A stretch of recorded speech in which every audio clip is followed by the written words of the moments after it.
یہ سب رات میں نے جعفریہ میں ایک جملہ کہا، فکرہ میں نے کہا، ابھی تک عزاداروں کے مختلف طرح سے میسج آ رہے ہیں، ہماری آنکھ تر ہے،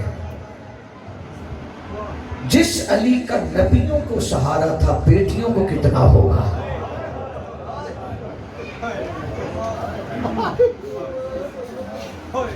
بابا جی یہ وہ 3 دن ہیں، یہیں سے علی کی بیٹیوں کے جاگنے کا سفر شروع ہو گیا۔ لوگ تو کہتے ہیں کربلا کے بعد، نہیں، ایسی اجڑی ہے کوفے میں، سوئی میں، جس کے باپ سے زمانہ مدد مانگتا ہو، اس کی بیٹیاں یار چادریں مانگتی ہیں۔ پتہ نہیں کس نے یہ مستحب کا لفظ علی کے ساتھ لگایا ہے۔ ایک منت کرو،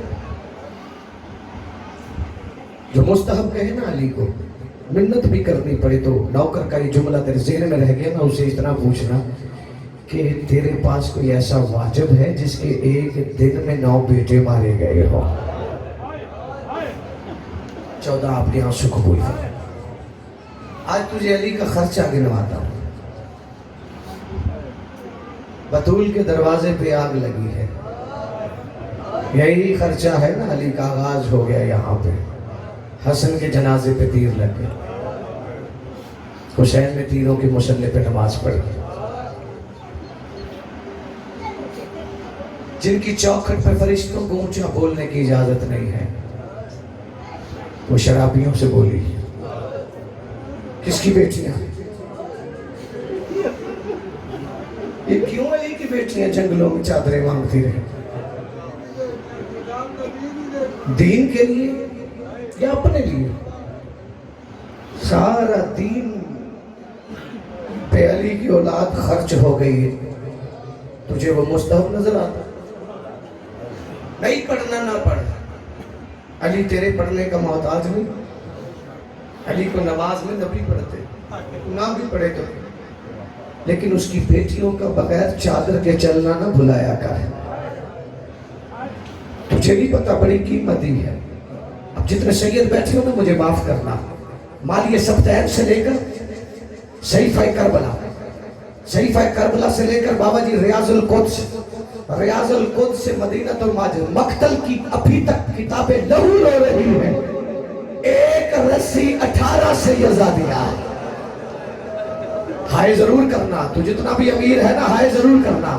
14 آپ کی آوازوں پر رحم نازل فرمائے، آپ کی آنکھوں پر رحم نازل فرمائے، مالک آپ کا ماتم قبول کرے۔ آئے میں نے روانگی میں جملہ نہیں کہا، میں نے کتابوں کے نام گنوائے ہیں، نہ لکھا ہوتا نہ پڑھتا۔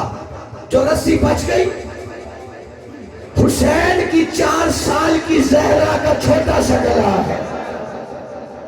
اجرو کمن اللہ، رسی اتنی تنگ ہے، بی بی کبھی دایا پاؤں اٹھاتی، مجھے 2 دکھ پڑھنے ہیں اس بی بی، میں ذاکر اسی کی چوکھٹ کا۔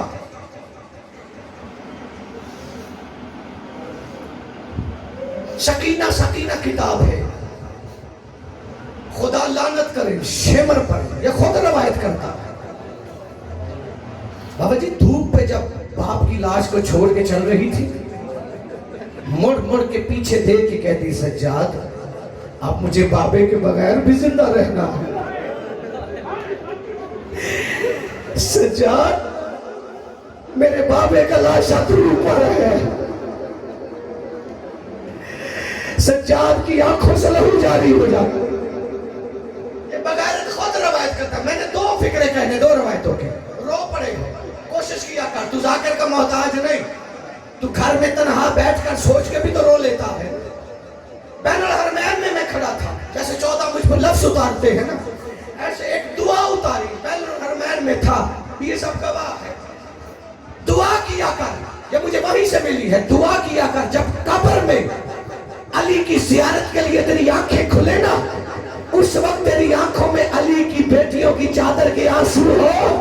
ہم پہلا پرسہ علی کو دے کے کہ یا علی تیری زینب کی چادر کے بڑے ارمان ہے۔ اجروں کا ماتم کرتی سے کرنا آتا ہے، سر کا پرسہ دیا کر، سوائے کہ میں حسین کے کسی غم میں نہ رو۔ شمر کہتا ہے میں جیسے ہی فوج کو لے کر شہزادیوں کو لے کر کوفے پہنچا، میں نے اپنی فوج میں پیاس کو محسوس کیا، میں نے اپنی فوج میں پانی کو تقسیم کرنا شروع کیا۔ اب جو ماں کی جھولی سے ماتم کے ادب لے آئے ہو نا، اب میں اس سے بڑا فکرہ کہاں سے لاؤں گا؟ شیبر کہتا ہے میں نے اپنی فوج میں پانی کو تقسیم کرنا شروع کیا، میں نے دیکھا سب سے پیچھے حسین کی زخمی کانوں والی خالی جام اٹھا کے کھڑی تھی۔ میں نے سوچا اسے پانی مل بھی جائے تو نہیں پیتی، اب یہ کس مجبوری سے کھڑی ہے؟ شیبر کہتا میں نے ارادہ کیا جو ماتم کر سکتے ہو، اس نے کہا میں نے ارادہ کیا سب کو پانی دوں گا، حسین کی بیٹی کو پانی نہیں دوں گا۔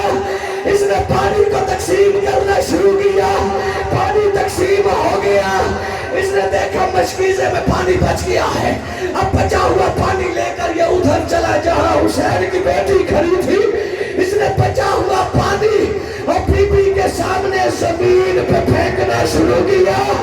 ادھر پانی کا زمین پہ آنا تھا، ادھر حسین کی بیٹی کی پیشانی زمین پہ لگی، رو کے کہتی بابا میں نے کون سا پینا تھا، اور بابا میرے سجاد کی کڑیاں دب گئی ہے، اور بابا سارا دن ننگے پاؤں چلتا ہے۔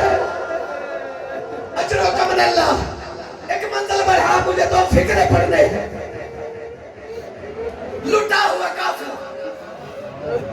اس روایت کو میں نے علامہ اظہر حسن زیدی صاحب کی کتاب سے پڑھا، آگے لکھا تھا کہ قبلہ نے جب پڑھا تو اس وقت کے شیعوں نے پتھروں کا ماتم کیا تھا، قدیمی عزادار بیٹھے، ایک رسی 18 سیدزادی، ابن زیاد کا دربار، روم کا سفیر یہ منظر دیکھتا رہا نا، سیدزادے تڑپ کے اٹھا، اونچی آواز میں کہتا ابن زیاد خدا تجھ پہ لعنت کرے، تم مسلمانوں میں یہ جرم کون سا ہے؟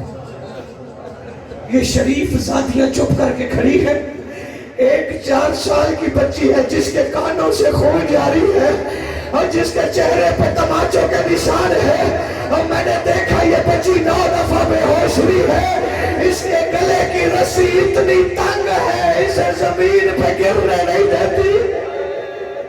ماتم کی تیاری کر، جیسے اس نے کہا ابن زیاد نے سپاہی کو بلایا، کہتا یہ بچی کون ہے جس نے میرے دربار کی رنگت بدل دی؟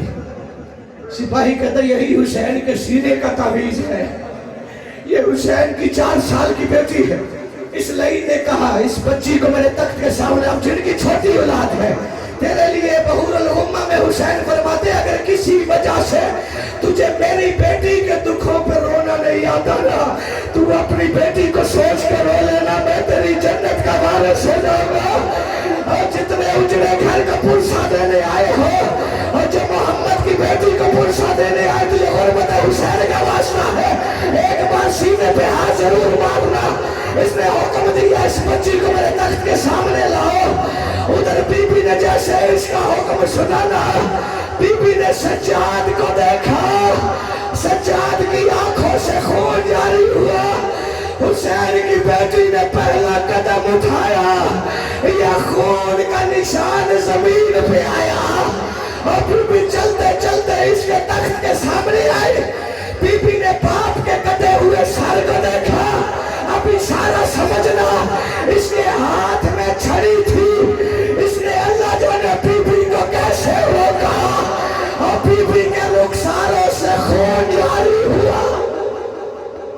اجرکم من اللہ، 14 تیرا ماتم قبول کرے، بس مجھے ایک فکرہ کہنا ہے، ہر آنکھ میں آنسو ہے، جس روایت جس لفظوں کے لیے میں نے اس روایت کو تیرے حوالے کرنے کا فیصلہ کیا، اس نے روک کے کہا بچی میں تجھے تیرے باپ کے سر کو ہاتھ نہیں لگانے دوں گا، پہلے یہ بتا تیرے خاندان نے ایک دعویٰ کیا کہ ہم معجزہ ہیں؟ حسین کی بیٹی کے بھی کوئی شک نہیں، یہ معجزے ہمیں اللہ نے عطا کیے ہیں۔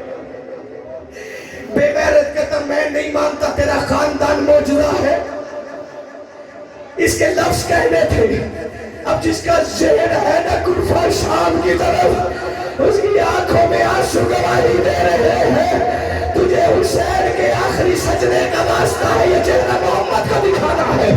اب جو اس نے کہا نا میں نہیں مانتا تیرا خاندان معجزہ ہے، حسین کی بیٹی کا چہرہ زرد ہو گیا، روتی آنکھوں سے کہتی تو کیسے مانے گا میرا خاندان معجزہ ہے. اب جو بات بھی بن کے آئے ہو نا، اس نے جیسے ہی کہا میں نہیں مانتا، بی بی کہتی تو کیسے مانے گا. بے غیرت کہتا تیرے باپ کا کٹا سر اگر تیری جھولی میں کھودا ہے میں پھر مانوں تیرا خاندان معجزہ ہے. اور شیو اللہ جانے زمین پھٹی کیوں نہ اور یہ آسمان گرا کیوں نہ. اس نے جیسے کہا تیرے باپ کا کٹا سر تیری جھولی میں کھودا ہے میں پھر مانوں تیرا خاندان معجزہ ہے. اس نے لفظ کہے اس جملے کا تعلق میری ماں بہنوں سے بنا ہے. اور جلال آ گیا حیدر کرار کی پوتی کو، وہ باپ کا کٹا سر چھوڑا، 4 قدم پیچھے ہٹ کے نا اور جلا ہوا کرتا پھیلا کے کہتی بابا، اور بابا تجھے پھوپھی زینب کی قید کا واسطہ نہیں آتا باتوں تجھے، اور بابا تجھے میرے تماچوں کا واسطہ ہے، اور بابا میری جھولی کو خالی نہ رہنے دینا. حسین کے سر نے پرواز کی، بی بی رو کے کہتی بابا آنکھیں کھول کے بتا، او بابا تو نے کبھی 4 سال کی ضعیفہ کو دیکھا ہے؟ او بابا میرے سر کے بال سفید ہو گئے، او بابا تیرا قاتل مجھے گھوڑوں کے ساتھ دوڑاتا رہا. او بابا بی بی نے ایک جملہ کہا ہے اپنے خطبے میں، بی بی کہتی بابا مجھے آنکھوں سے کچھ نظر نہیں آتا، او بابا میرا سر پھٹ گیا ہے، او بابا میرے سر کا لہو نہیں لگتا. بی بی رو کے کہتی بابا اتنی بوری ہو گئی، او بابا میں جہاں بیٹھ جاتی ہوں او بابا مجھ سے